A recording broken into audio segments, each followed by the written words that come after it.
Hello, everybody, and welcome to Whispers Radio here on AM 1600 WKKX, the Valley's Watchdog, and UPRN, the UFO Paranormal Radio Network. It is 6:08, 66 degrees here in downtown Wheeling. I'm Jordan Cline, here with Rachel Todd and the lovely Lola Miller. Why, thank you. Thank you. You're welcome. I don't show my appreciation often enough to you, Jordan. You used to giggle. You used to give me like a... Now I get nothing. I'm growing into my diva-ness. Oh, I hear you. I hear you. Oh, my. I was thinking, because you're the lovely Lola, that I needed to get some other things. You know, like, she could be like the ravishing Rachel, and then I can be like the jiggly Jordan. Jiggly. Okay, Niecy. No? Oh, okay. Niecy. All right, give us a call, 304-214-1600. If you're out of the area, 1-866-514-1600. You getting the guest on the line now? Okay. How you doing, Rach? I'm okay. So, are you going to go... our listeners cannot hear your head nod. When we do the hunt, or when we decide to do the hunt at the school, are you going to... join us? Nope. Why? Because I don't want to go. Where? I'll work. She's afraid to go to the school. Well, you're going to go to the party, right? You can just sit by the keg if you don't want to go. If you don't want to go in the school that night. I'll just stay at that guy's house. He got kids. I'll be all right. Just babysit. Yeah, he can go. Yeah, what's the difference between live kids, ghosty kids, live kids throw things. Ghosty kids don't. Live kids throw up on you. Ghosty kids don't. But at least our live kids, I'll see when they're going to do something that they shouldn't. Well, that's true. That's true. You gotta go. That's what I'm saying. She needs to join us. Join us. That sounds ominous. I'll leave my spot for someone else. Oh, chicken. You're like Nick. Well, there's a throwing down a challenge right there. Nick will probably be too afraid to go, too. It's just going to be me and you, Lola. It works for me. No, my sister is planning on going. Oh, is she? Yeah. Who else do you think we can get to go? For our actual Whispers thing, we've already got probably 20 people ready and willing right now to sign up and go. Oh, really? Oh, that was... Even while I was playing the recorded show last week, phone calls. Through it? Yes. And then... we're charging $400. No. No, we're not. And then I was talking about it the day after. You know, Bill and I were talking about it. And people were calling in then. So, yeah, no worries. Well, that'll be sold out in a heartbeat. Do you think Bill will come? I'm counting on it. I am counting on that one. What do you think he'd do? He'll cry like a little girl. You think? Yep. Or you think he'd just be like, this is dumb. No, I don't. I'm going to go back out to the keg. I don't know that he'll even go in, truthfully. Really? Yep. He's different than people think. And I think he has something in his house. There have been a lot of times he's told me he'll be awake late at night in bed reading, and he'll see a shadow move, like past the doorway in the hall, or catch it out of the corner of his eye. And, you know, and it's not he's got a bunch, he's like me, he's got a zoo, but it's not one of the animals. It's a big, shadowy thing. Really? Yeah. Bill, you're going to have to share a story with us. Yeah. But you're right, he's not listening. So. Yeah, he ain't. Yeah. Well, we do have our guest. All right, already. our guest tonight, Mr. Micah Hanks. He's a full-time journalist and radio personality, author, and investigator of the unexplained. We're going to be talking about his book, UFOs and Aliens. Micah, you with us? Absolutely, and glad to be here. You can probably hear the creaking of the haunted house door in which I reside right now in the background there. So. So your house is haunted too? Oh, don't we all have haunted houses? You know, especially if you're going to write about this sort of stuff. You know, you have to live by example. I don't know. Well, my house is really old, but I've had people in that are sensitives, and nobody's ever told me anything. And so I've taken all the pictures and all that kind of stuff, and nothing ever shows up. So maybe my dog scares them away. I don't know. I Yeah, I'm not complaining particularly. Right. I like sleeping all night. Yeah, I'm kind of fond of it myself. Well, actually, I don't know. I think when you keep my kind of schedule, a lot of the time it's staying up all night and then sleeping at least a few hours. But then again, I've always kind of abided by the adage that sleep is for the weak. So here I am. So if I sound a little giddy today, that's probably why. That's all right. We're always giddy, and we don't have that excuse. So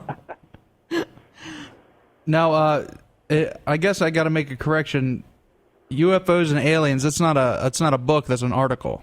Well, UFOs and aliens. What this is actually, it's going to be a project that I am one of many contributors to. New Page Books out of New York, and our good friends Michael Pye and Kirsten Daly and some of the folks up there contacted me a while ago, along with folks like Nick Redfern, who I'm sure that you guys know. I think he was on your show very recently. Yeah, just a week or so ago. Yeah, Nick and myself, Stanton Friedman, of course, the granddaddy of all UFO researchers.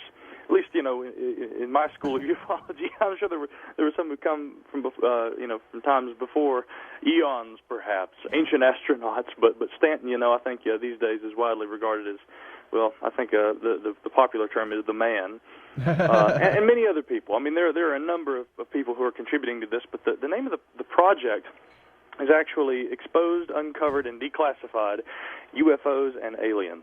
And yes, indeed, I have an essay that is featured in this anthology, and it's quite strange. And of course, as opposed to ghosts and things like what we're talking about right now, obviously the title UFOs and Aliens denotes something strange seen in the skies, and that's certainly what my essay in this anthology deals with. All right, so let's talk about what you wrote. Absolutely. Well, it's very interesting, very strange. In fact, I told the editors there at New Page that when I submitted this proposal, because how they wanted to do this, they said, tell us, some of your ideas about UFOs and things, and what you think might be good for this anthology. And the thing is, and this is my whole approach to phenomenology in general, whether it be I'm talking about something cryptozoological, phenomenology. I think that's the first time I've heard that term. Really? Well, now, I have to draw a distinction first and foremost, actually. If we really want to dig into philosophy, phenomenology actually, most often by philosophers and people who study philosophy, they're going to recognize that term as a certain branch of philosophy. When I say the term phenomenology, I'm talking about the study particularly of strange phenomena. And so when it comes to anything in this realm of study, whether it be strange creatures like maybe a Sasquatch or something like that, or maybe ghosts and hauntings, poltergeist activity, and of course UFOs, strange objects seen in the skies that appear to be technological in origin. My approach is and maybe I just pride myself in the sense that I try to be unconventional. I think that there's a point beyond which you can just be crazy, but I try to apply logic to the lesser recognized elements, what's kind of called the high strangeness reports within given circumstances. For instance, when we're talking about cryptozoology, I've gone around to conferences for years and spoken to experts, and I'll bring up things like, what do we make of these reports of Bigfoot talking, or, even some reports of creatures like a Sasquatch wearing kind of rudimentary primitive clothing. And 9 times out of 10, people will always go, well, we don't lend too much credence to those kinds of reports. And basically what that comes out to mean, to my way of thinking, although there are some exceptions, but 9 times out of 10, this comes out to translate to mean, well, that doesn't fit my idea, my preconceived notion of what we're dealing with here, so I'm going to disclude that. And by doing so many researchers, I think, limit themselves and the information available to them. Now, I haven't heard a lot of, I guess, reports where Bigfoot was wearing primitive clothing and speaks. There are a lot of them, actually. Really? Yeah, as a matter of fact, one of the first articles I ever wrote, actually, for Fate magazine years and years ago, was called Voices in the Dark, Do Sasquatches Have a Language? When we talk about language, of course, we're probably talking more about a proto-language, because these things do seem to exhibit human-like characteristics. No, see, I was thinking like, hey, Bill, like... Yeah. Hey, Bob, go get me another beer, No, you get out of my backyard. How dare my ex-husband say those kind of things. I guarantee you it would probably be a little more primitive than that. But tying all this in with UFOs and where I'm going with this and talking about unconventional reports is that I think that we see case studies of almost all strange kinds of phenomenon, and people say such and such appeared on this date, the witnesses were blank and blank, and they saw the object for however many minutes, and then they log that, and then you get books published full of this sort of thing. And there are a lot of researchers who, although they do try and draw parallels and try and come to deeper understanding of the phenomenon at hand based on the kinds of things that they witness, Jacques Vallée being one very noteworthy and praiseworthy example, I think that so often people fail to try and take an understanding, a greater meaning, think critically about what's occurring. So I was told a very, very, very strange story a couple of years ago, and when I pitched this one at the editors at New Page, they were very enthusiastic about it, and hence it appears in the anthology. And what happened, essentially, was this. I was guest hosting, actually, and as a matter of fact, actually, we'll just go ahead and say ghost hosting for right now. The reason being is that the program I was guest hosting for one evening was none other than Joshua P. Warren's radio program, Speaking of Strange. And incidentally, I used to be his producer, so when Josh would go out of town, because Joshua, of course, is very well known in this field, and he studies ghosts and hauntings and all different kinds of things as well. Joshua would go out of town, and being the producer of the program, they're like, hey, this guy can push buttons and he can host, so let's go ahead and toss him in there, So, yeah, I do know. Lola, I bet you do. Yes. I bet you do have an idea about that. So you do a cracking good job, darling. But so doing the program, one evening we were talking about UFOs because for some reason when I end up doing radio, I even have done various incarnations of the Micah Hanks program as an internet radio and podcast form program. I always tend to gravitate towards UFOs, and one evening while we were sitting there on 570 WWNC here in the Asheville, North Carolina area, this gentleman called in. He only gave his name as Stephen, and he began to tell us just this really, truly bizarre story. And I don't want to give it all away. I obviously want people to go out and support all these authors and of course, buy this. And what will truly be, I think, a landmark anthology with all these fantastic contributors and all these really unique stories.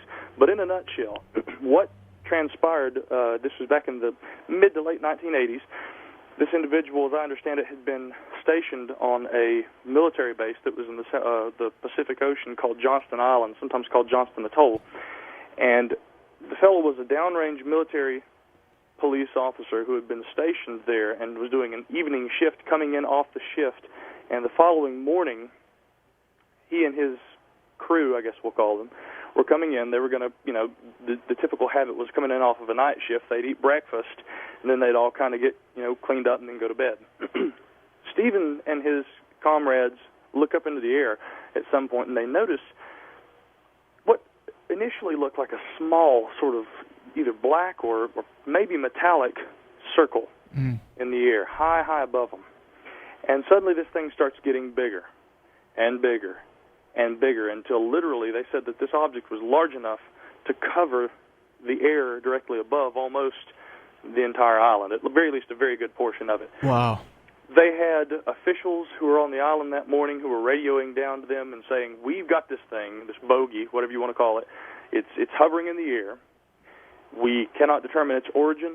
Whatever it is, our radars can't paint it. Paint being an expression for, being able to register that, using their radar equipment. They said, we can see it, we've got a visual, but we can't pick it up on radar.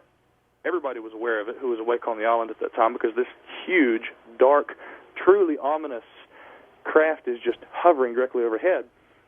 And at one point, the gentleman telling me this story, Stephen, tells me and my producer there on the program that night, at some point we all began to kind of think one of two things is going to happen. It's either going to try and land, or we need to be at very least prepared for the possibility that it's going to try and attack, in which case we are grossly underprepared. And you said this was a military base? Yes, okay. It was. Now, and again, I know that presently Johnston Island is no longer in use. And I, over the years have managed to get, not actually, to tell you the truth, I only heard this story probably about 2 years ago, so at least over the last couple of years, I've heard from other people. I even contacted the author of the book UFOs and Nukes, Robert Hastings, who is a very generous fellow, and he corresponded with me and told me that he hadn't heard a whole lot of episodes that occurred around this area himself. And the reason I contacted Robert Hastings is because, come to find out, Johnston Island had been used for, and this is well known, a series of projects, Operation Fishbowl.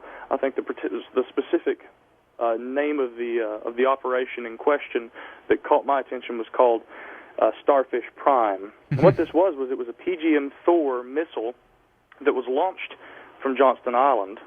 I think this was back in the probably would have been the late 50s. Okay. But and essentially what happened was this PGM missile. I can check that date actually, and we can get specific here in a moment. But the PGM Thor missile was used in a series of tests where they were essentially trying to detonate a nuclear device in the upper stratosphere and test the effects, if you will, of what is called EMP, an electromagnetic pulse.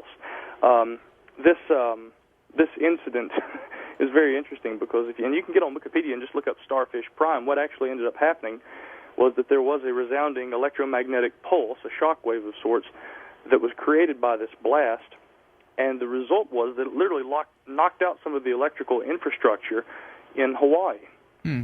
I mean, we're talking several miles away. So it's very interesting because this being the location for a lot of early nuclear tests and things with ballistic missiles and the like, I thought maybe that there could be a connection there, because what we do know from the research of people like Robert Hastings and several others, frankly, is that UFOs, for some reason, have taken very specific interest in nuclear tests and tests of missiles and rockets, especially those that are armed with nuclear warheads. Well, they're probably worried. I would think so, and and that's the whole thing. Is that when I was writing this article, this piece that I contributed to this anthology, I interviewed Stanton Friedman and asked him. I said, "What do you think?" And he said, "Yeah, quite possibly." What we were dealing with was that once nuclear proliferation in the modern era began to take place, this was the warning.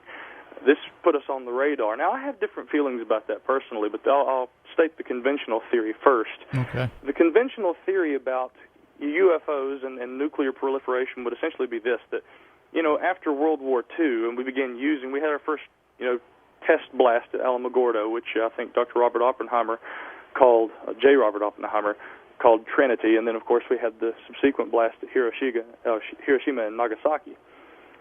And these blasts, of course, as we know it, essentially brought the Pacific Theater, but World War II, the greater conflict, to an end.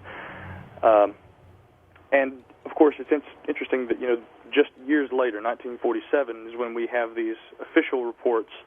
Kenneth Arnold's famous sighting of what he described as saucer-like craft, what looked like saucers skipping across water as they were flying over Mount Rainier, and then we have, of course, later on, the 1947 UFO crash at Roswell, which, to this day, it's still debated what exactly was going on down there at Roswell, New Mexico. But incidentally, it's right after World War II that so many of these things start happening. During the years of World War II, and I've written about this in several of my columns for UFO Magazine, we had what were called Foo Fighters. Sometimes they were called Russian Hail. Sometimes they were called Ghost Rockets. These things were seen during World War II by pilots. And so it's very interesting that right around World War II, we became acutely aware that there was something going on. Initially, we may have thought that they were enemy aircraft. They were secret German V-2 rockets, something like that. And then it became pretty evident on up into the years of Project Grudge and Blue Book, and when the Air Force and other organizations began to look officially into this, it became pretty evident to us that, well, what we're dealing with probably isn't something that is known. These aren't something that are ours. They aren't human, if anything. So it's very interesting. The conventional theory is that probably nuclear proliferation could have had a hand in kind of signaling to extraterrestrial intelligences that there's something going on. Now, on the other hand, I think that it's a little different. I think that what's probably going on is that UFOs, whatever they may be, I'm not going to state that. That's the million-dollar question, right, guys? Yes, it is. I'm not gonna speculate right here and now what I think UFOs are. I know that whatever they are, they challenge our very perceptions of reality, and they behave in ways that sometimes are so, oh my God, they're like physical aberrations of sorts. If that's so you really don't know if you believe in aliens or not? I don't know that the extraterrestrial hypothesis, the theory that UFOs are piloted by extraterrestrial aliens from space, I don't know that fits what the data seems to be pointing towards. It points towards something that is not human. It points towards something that is very interactive with us, and something that has probably been amongst us, a presence that has been known to humankind since humankind began. And I know that sounds strange for a lot of people, and it's, again, something that I think that so many people dismiss. But with World War II, if you look at World War II and the role that the United States played as a producer nation, we were pumping out stuff. You know why? Because we had to be able to, produce, and we had to be able to innovate for a foreign war that we were waging.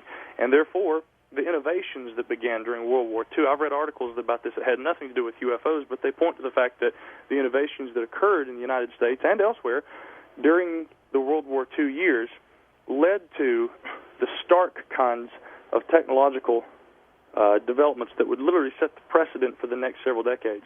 We're talking about fiber optics, we're talking about computers, we're talking about personal computers and information systems, and of course, eventually what would lead to what we have today, the World Wide Web, and all this. So my theory is, rather than nuclear devices solely being what kind of triggered, hey, look, these idiots are down here and they're doing something dangerous, let's go keep an eye on them, hence we've got UFOs. I think these things have always been here, and if you look back at the history of strange phenomena, specifically aerial phenomena, you'll see that there are many instances where things that couldn't be explained have been seen over the years, over the centuries. But our technological developments during the World War II years made it such that we began to notice them. We had the technology to be able to fly alongside these things, to be able to observe these things using systems like radar and other information-gathering equipment. So, we were able to utilize technology in different ways beginning around that time, ways that were so different that we literally may not have been aware of something that had been here all along. Okay. All right. Yeah. I'm trying to wrap my brain around it still here. It's a little strange, but I promise you, I think that if we want to try and understand truly the essence of the UFO mystery, what we have to try and understand is that these things are quite possible. We at least need to open up our minds to the possibility that these things may not be extraterrestrial craft. But that said, they certainly do take some sort of a certain interest in the nuclear tests and things like that have transpired over the years. Yeah. Lola, you got a question? I'm kind of split. I could take a little bit of both theories in mind. I don't know that if indeed there are aliens or extraterrestrials out there, that all of a sudden, because we started messing around with nuclear power, that's what drew them here. I kind of think that at some point in ancient times, there really were some being from beyond our Earth that came here. And then they I think they set us on a path, but when we hit the nuclear age is when, kind of like if you have kids and you set them on a path, but you let them kind of go and grow until they start really messing up. And then all of a sudden we've developed something that is truly apocalyptic if in the wrong hands. And that's what brought them back, so to speak. And then, of course, with what you're saying, too, about, our ability then to kind of see them and deal with them on a different level. But, that perhaps them coming back has something to do with, we better if indeed they were here to guide us in the first place. Now is the time for them to step in, or at least monitor more closely what we're doing now, because we truly can end the planet as it exists. Yeah, Lola, I think you're on the right track right there. And see, that's sort of what I'm proposing. Although, again, I don't know that the origin of whatever these things are is indeed extraterrestrial in a conventional sense. If it is something extraterrestrial, these intelligences very well may have some sort of capacity to warp space-time and to be able to literally do things, well, that, right now, in terms of our understanding of physics, might seem like magic. And I get into that a little bit in the article that appears in this anthology, that in addition to kind of what you were talking about there, that there may have been interest in the dangerous potential of wielding and harnessing, the power of the atom, as we were doing at that time. And it's very obvious, again, go read Robert Hastings' UFOs and Nukes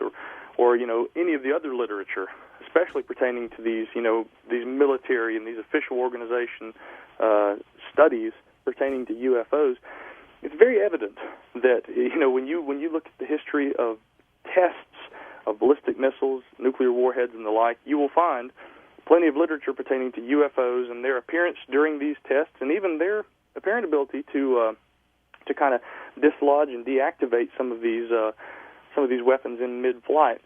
But I also get into some of this in the article where I'm talking about these incredibly advanced technologies.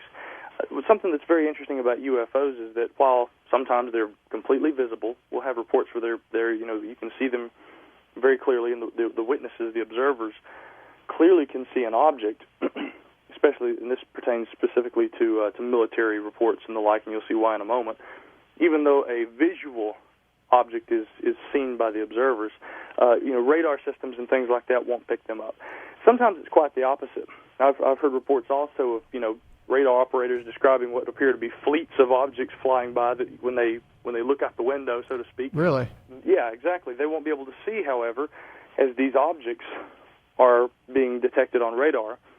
Sometimes these objects don't appear visually. I mean, again, and to try and dive into all the instances where that would occur right now, it would be. It would take more than an hour show. Yeah, exactly. Micah, I do want to get back to what you said a minute ago, just because my brain's a little slower than most, and as you talk, I'm a couple steps behind as I try to figure out what's going on.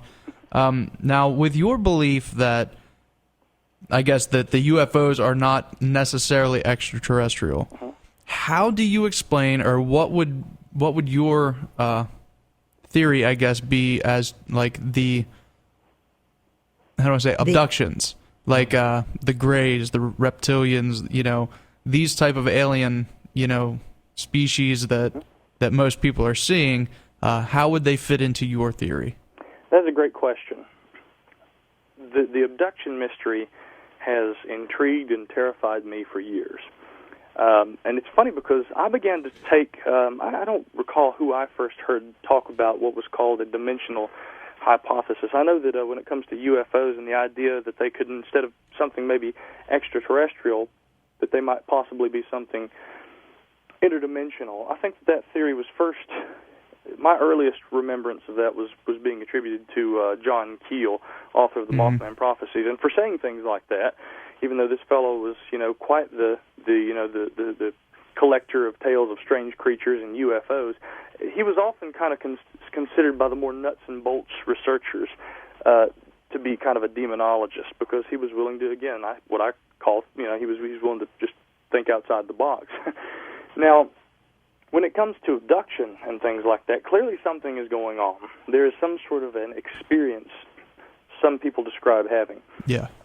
Many who are the proponents of extraterrestrials, creating a race of hybrids, or maybe even just seeking to continue their own existence through hybridization by utilizing human DNA and the like. We hear a lot of this in the UFO abduction literature.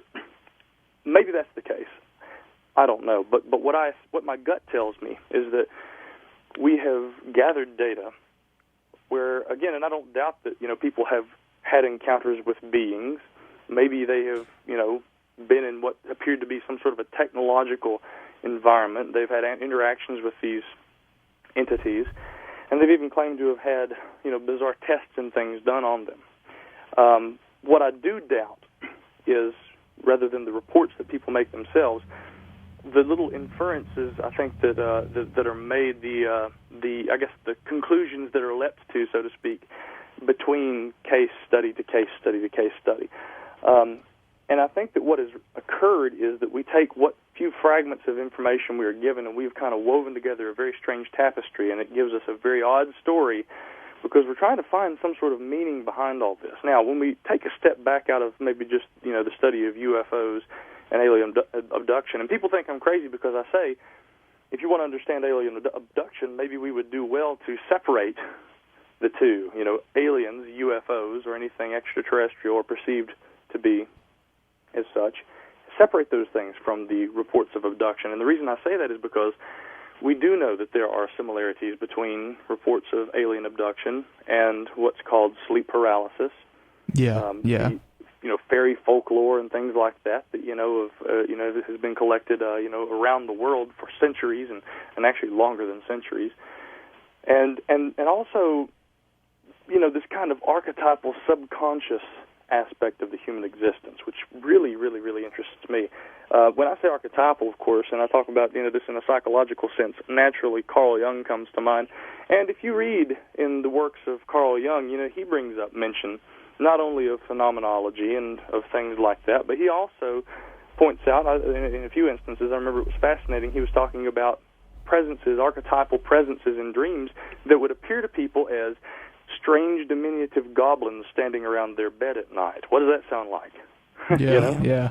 And so I think that the deeper mystery here is that there is some element of the human consciousness that either tries to connect with what we might call the intangible spiritual aspects of existence, or maybe it's just something deeply rooted in our own subconscious that kind of hails back to a time when we were more primitive and our brain literally functioned in a different way so as to be able to literally to be able to interact with our environment in terms of using our five senses in order to survive. Maybe it's that, maybe it's something greater, I don't know, but whatever it is, there's something rooted in the human consciousness that produces these kinds of experiences. And as strange as that sounds, I'm sure that probably comes across initially sounding like, well, you're just trying to say it's a psychological phenomenon that these people are imagining this. I'm not saying that at all. I am saying, though, that during altered states of consciousness, and I talk about this in my book, Magic, Mysticism, and the Molecule, you will find, whether it be an induced hypnosis or an induced hallucination or a meditative state, a waking dream, or a situation like sleep paralysis, you will find that throughout near-death experiences also, got to throw that one in there, you will begin to see that there are a number of consistencies between these reports, and a lot of that stuff runs directly parallel to the reports that are made during alien abduction. So, when I talk about maybe these things, these UFOs don't represent an extraterrestrial intelligence, again, I'm not the first person to say that. I happen to hold that belief, and over the years I think in my gut, I've kind of always felt like that, and then I've, later on discovered the work of people like Jacques Vallée and John Keel, who also would say that, and I find out, boy, every time I think I've got a good idea, somebody else already came up with that, and they probably articulate it 10 times better than I do. But the general idea here is that, indeed, there may be something, there's clearly something physical about UFOs. Obviously, people see them. We're able to use technology, radar systems, whatnot, to be able to observe these things in certain capacities sometimes. That's what's interesting about it, is the way that they come and go. But I think that the abduction mystery that is so often tied to the UFO mystery could be something entirely different, and maybe we've drawn those lines between the two ourselves. I wonder if the part of the abduction, because you are talking about, goblins and things back in, centuries ago, could it be genetic memory? And that's kind of passed down through the ages, and subconsciously that would be being pulled out. Yeah, it could be something like that. I love the idea of folk memories. People have proposed with creatures like Sasquatches that, appearances of Sasquatches could be representative of a subconscious folk memory or a genetic memory of our actual, ancestors, or of early humans and things like that, which is a fascinating theory. Now, again, that doesn't explain the physicality that is present in so many reports, but where there is a physical aspect to, a mystery like Bigfoot or UFOs or something like that, there's also that very intangible aspect. And again, I see so many people in cryptozoological circles coming across the kinds of things I'm about to throw out at you right now, and they'll just say, oh, come on, that's just ridiculous, and they just discount it, and then we're left, with fewer answers than we might have had if we had stopped and just said, okay, what's really going on? And what I'm going to throw at you here is this. I first visited a very well-attended Bigfoot conference in Newcomerstown, Ohio, probably in around 2002 or 2003. Okay. And one of the speakers there, he was very, very, very well-spoken. Gave a great presentation about his own, research into Bigfoot, showed some fantastic photographs of footprints, and it was just a fantastic presentation. And afterwards, I went up to speak to him, and he said, Well, since I'm not on the podium any longer, I guess I could probably tell you this. I'm thinking, oh boy, here comes the goods. This guy's, seen Bigfoot. And sure enough, he said, I did actually see the creature on one occasion. And I'll tell you why I don't tell people this as part of my presentation, is that as the creature was walking along, well, first let me give you the setup. He was driving along a country road in Pennsylvania one evening, 2 cornfields on either side of the road, and as he rounds a corner, here he is, Chewbacca, walking in the middle of the road in front of him. And this fella says, I'm looking at this thing. I just remember thinking how scrawny it was. It was it looked almost emaciated, covered in hair, walking in front of me. And I thought, my God, there it is. And he said, before I had time to think about it, it vanished. He said it didn't leap off to the left or go to the right. It didn't jump straight up. It wasn't beamed up into a flying saucer. It vanished. And I always kind of remembered that one and thought, well, that's kind of weird. And as the years went on and I kept gathering reports from people, damned if I didn't continue to hear stories where people would say, and then as I was looking at it, it vanished in mid-stride, disappeared, blanked out, like it was never there. There was a book written by a fellow named Tom Powell called The Locals a few years ago that was about Sasquatches, and that book deals with this phenomenon quite a bit. And aside from a few other references, out there that appear on websites and things like that, this is another one of those subjects that just is not addressed. But it is very prevalent in the literature. Now, Micah, do you think that that's maybe they're a dimensional being? That's what I was thinking. Maybe so. I've thought about, gosh, I've really sat and pondered this because, again, and this is the whole point, that I've been trying to bring up, I think there are always going to be these high strangeness reports. When they don't fit our mold or our theory, our hypothesis, we shouldn't disclude them from the premise altogether and just try and steer this phenomenon in the direction we want it to go. We have to take all things into consideration and hope to come to some sort of a resolution by accepting these stranger reports. Do I think, therefore, that Bigfoot is an interdimensional being that can kind of shift in and out of space? Personally, I'm not convinced. I know a lot of people are, and when it comes to trying to understand the nature of this phenomenon, knowing so little as we do, I don't think I have enough data to be able to make the kind of assumption that these creatures are quote unquote interdimensional. I've thought maybe that, and this is interesting too. A lot of folks have talked about when they are in the presence of one of these creatures that they are suddenly stricken with just a terrible fear, and it has been proposed that the cause of this fear may be a pheromone released by Bigfoots that when humans are... Or it's just a gigantic monkey looking at them with big sharp teeth. Yeah, exactly. I would have to say if I saw a gigantic monkey standing on 2 legs staring at me, I'd be scared. But I interviewed another fellow years ago who actually told me that he had been with a Boy Scout troop somewhere out west and had, they'd been experiencing some of these things. They were sitting around a campfire and something was throwing stones at them and, like you hear. And he says that sure enough, they shine the flashlights over and see this huge creature standing off to the right, and a bunch of the campers were really terrified, but this guy had actually had interest in Bigfoot and was, again, in this situation where he's like, my God, there it is.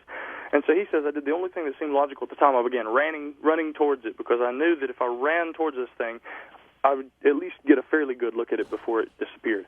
And he said, I got, about 12 steps off, and then I was just frozen, and I couldn't move anymore. And he said, literally, I was just terrified suddenly and overtaken with fear when, a couple of seconds beforehand, I was like, I've studied these things a lot. I know that, in typical reports, they don't seem to be, aggressive towards people. And he's trying to get a good look, and then all of a sudden is just stricken with fear. The thing doesn't move for a couple of seconds. It locks eyes with him, and then it just steps off into the brush. And for several more seconds, he literally said, I was paralyzed. I couldn't move.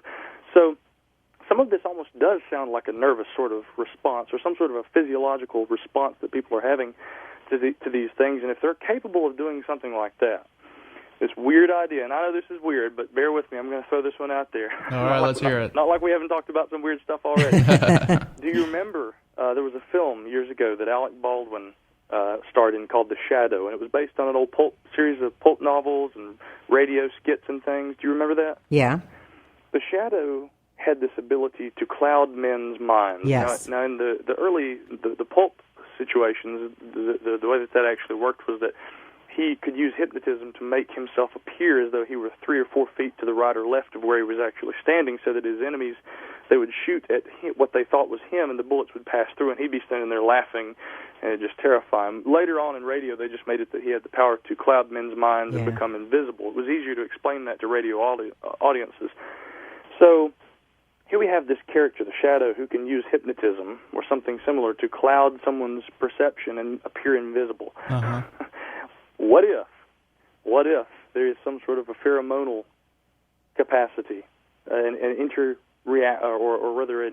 that can occur with humans and Bigfoot, where a pheromone is released, and indeed it might cause some people to be terrified, or it could also cause confusion in such a way that a Sasquatch might disappear. Now, again, I know that's really strange.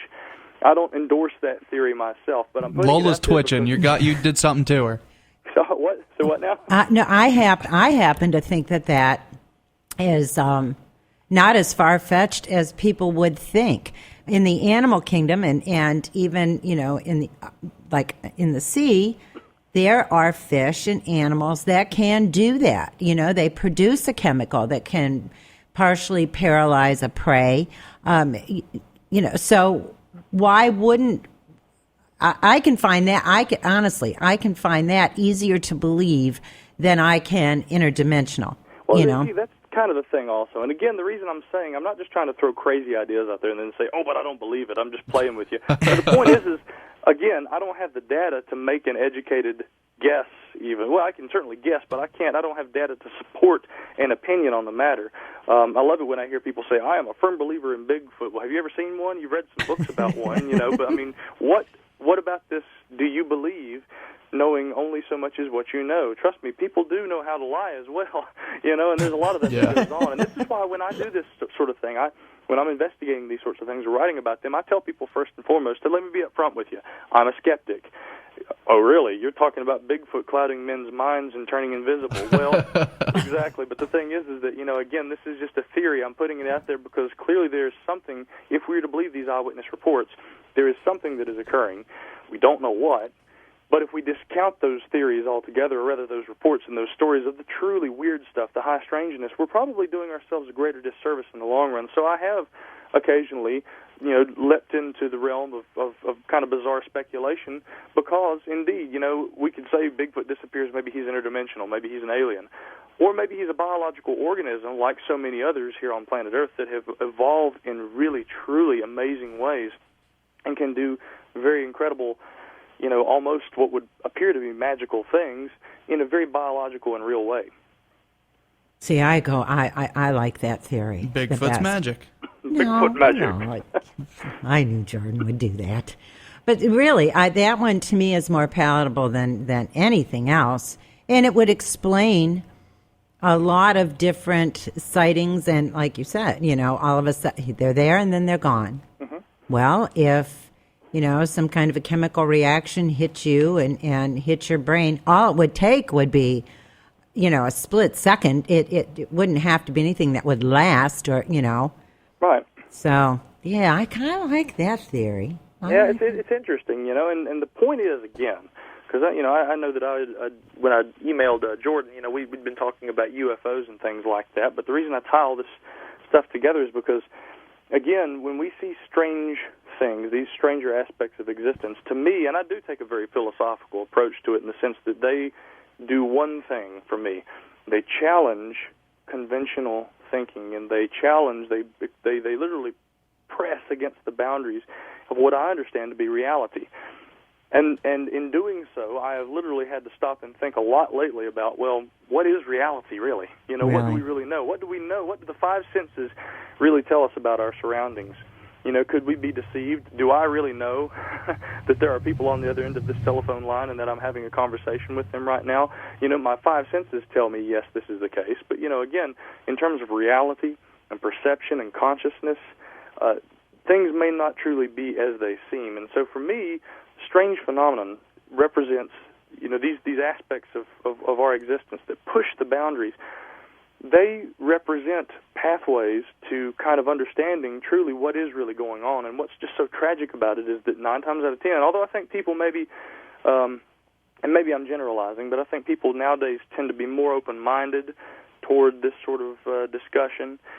The discussion of large anthropomorphic ape creatures that can paralyze men and turn them blind and all kinds of things like that, and UFOs buzzing around in the skies from Zeta 2 Reticuli or Dimension X or wherever, I think people strangely are more open-minded about this, hence we have programs all over television like Ghost Hunters and all this stuff. People want to know about it and they're fascinated by it, but there's still so many, especially the scientific community, that say we must outright, dismiss this. This completely doesn't fit our conventional theory of, nature and the cosmos and reality.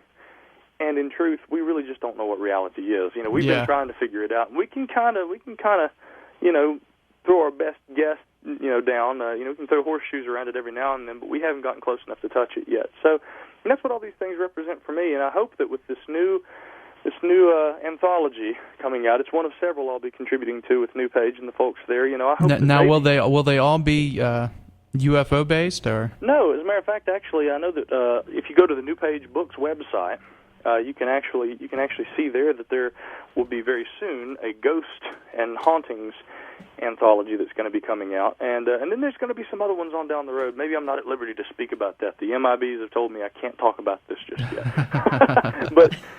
but in truth, I hope that especially with exposed, uncovered, and declassified UFOs and aliens, that people will go out, they'll get this, and that there will be, and I guarantee you there will be a lot of very unconventional approaches to ufology.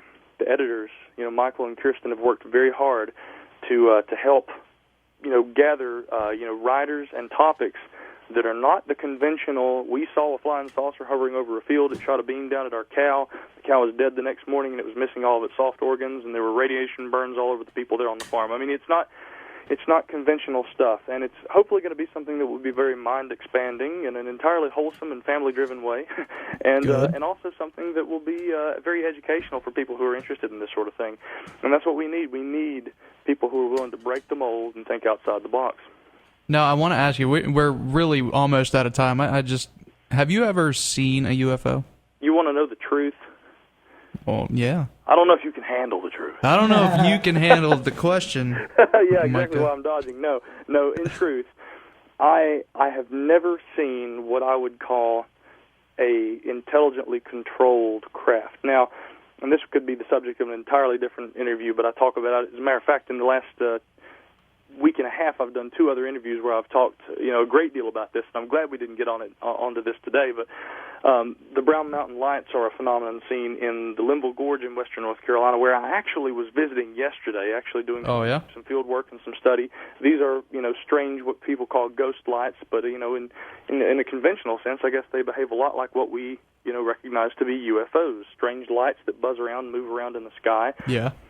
I don't think that they're anything that's intelligently controlled, and I've only very, very, had very fleeting glimpses of these Earth lights, if you want to call them that, something similar to ball lightning that appear in the Linville Gorge near western North Carolina. So, I haven't seen, again, what I would call a flying, aircraft, a spaceship, something like that. I have seen UFOs because they were unidentified and they were flying and they were certainly some sort of a tangible object. But I obviously have this hope, and I'm a romantic deep down inside me, that I'll be out there in a field one night and one of these huge black triangles is going to, coast overhead, and I'll get a good look at it because, I've spent my life... But not too good that you don't want to get beamed up. I don't want to get beamed up. I don't want to end up like those cows I was talking about. That wouldn't be good. But, yeah, obviously I would love to be able to have a great, a good look at one of these things. But, in the meantime, I guess I'll just have to keep speculating about pheromones and anti-gravity and metamaterial transformational optics and all kinds of stuff. And you know what? Hey, I'm fine with that for the time being. I hear you. Micah, we are out of time. I want to thank you very much for coming on. When's that book come out? That book will be out, literally within weeks. I got an email just the other day. I don't have the exact publication date handy right now, but I know it's going to be on the shelves within weeks. Soon. So check it out. And guys, Jordan, Lola, everybody, thank you so much for having me on tonight. It was a great time. Let's do it again. Hey, thank you, Micah. We'll have to get on that other topic, with your UFOs, what you really believe. Yeah, anytime. Who knows? Maybe that'll be the next book that comes out. We'll see. It'll be fun times. Micah, thank you very much, and we'll have you back. My pleasure. All right, thanks, see ya. Micah. What do you think, Lo? Oh, Is your brain swelled? Yes. Yes. But, he really does pose a lot of interesting questions. Now, the one thing I was hoping we would get back to would be if these flying machines are not from outer space by ETs, then where are they coming from? Now, I read a book a long time ago that had I know, I do that periodically, that had a huge reference section in the back of different publications that this guy had used. I mean, it was a novel, but there was an awful lot of factual stuff in it.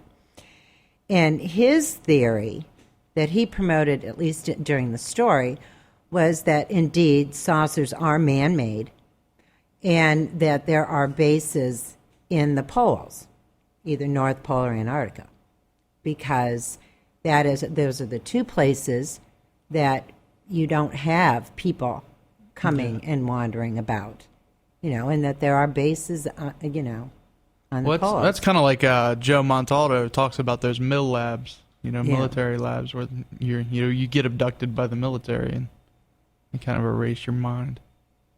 If I get that right. Yeah, you did. Yeah. So. I mean, they talk to goats, don't they? That's a funny movie. I would like to see it. All right, we're out of time. Yes, next week, I know we've said it a couple times, but Dwayne Claude is going to be joining us. He is the star of the new Animal Planet series, Demon Hunter. He's been on our show several times. We've taken him, to the pen with us. He's been here and visited, and he still will talk to us. That's amazing. He's hung out with us. Yes. We sat down in the Sugar Shack for like 2 hours giggling like little girls I know we did. because we were just really bored. Yeah. True. So, I don't want to say he's a local guy, but he has been here locally and hung out at our fine establishments. So we'll have him back, and that's going to be great next week, so don't miss it. Okay. Until then, everybody, don't be afraid, only believe.